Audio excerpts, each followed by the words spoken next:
अल्लाह और उसके रसूल की मर्जी के सामने सर झुका देना चाहिए। और ये बात हमें शब मेराज मिलती है जब नबी करीम सल्लल्लाहु ताला अलैहि वसल्लम मेराज पर गए। बरीक बात करने लगा हूं, तवज्जो करना। मेराज पर तशरीफ लेकर गए, वापस आने लगे तो अल्लाह तबारक व तआला ने फरमाया, महबूब अपनी उम्मत के लिए 50 नमाजों का तोहफा लेता जा। बताओ क्या हुजूर ने 50 नमाजें अल्लाह को वापस की थी? नहीं, सरे तस्लीम खम है, 50 की 50 कबूल फरमा ली, वापस नहीं की। अल्लाह की मर्जी के खिलाफ कौन बात कर सकता है? अच्छा, हजरत कलीमुल्लाह को यह पता था कि यह उम्मत 50 नहीं पढ़ सकती थी। जिस महबूब की हम उम्मत है, क्या उनको पता नहीं था?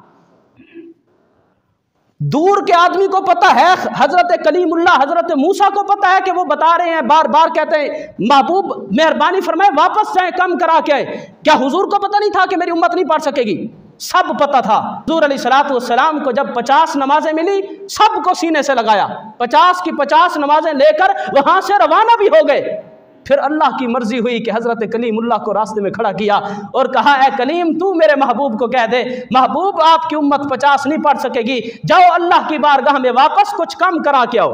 फिर 5 कम हुई, फिर वापस जाओ, फिर कम कराओ, फिर कम कराओ, आखिर बचती बचती 5 आकर बची। अल्लाह ने वादा किया, महबूब तेरी उम्मत का जो फर्द एक दिन में 5 नमाजें पढ़ लेगा, मैं रब उसको 50 का सवाब अता फरमाऊंगा।